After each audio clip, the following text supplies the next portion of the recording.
Cockroach जनता पार्टीचे संस्थापक अभिजित दिपके यांच्या कानशिलात लगावली। जयपूरमध्ये आंदोलनावेळी घडली घटना।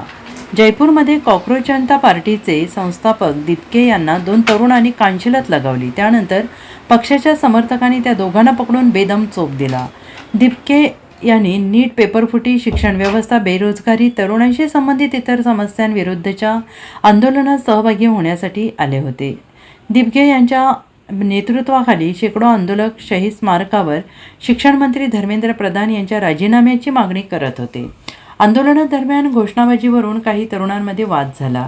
पोलिसांनी एका तरुणाला ताब्यात घेतले। आंदोलनस्थळी अनेक आंदोलकांचे मोबाईल फोनही चोरीला गेलेत आणि त्यानंतर व्यासपीठावरून आपले मोबाईल फोन आणि सामान सुरक्षित ठेवण्याचे आवाहन करण्यात आले। CJPचे संस्थापक दिपके शहीद स्मारकाजवळ पोहोचत तरुणांमध्ये झटापट झाली।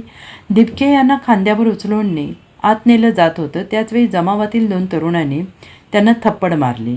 CJPच्या सदस्यांनी त्या तरुणांना चोप दिला। कानशिलात मारणाऱ्यांना पोलिसांनी अटक करून ताब्यात घेतलं आहे। Bureau report SBN Marathi, Jaipur.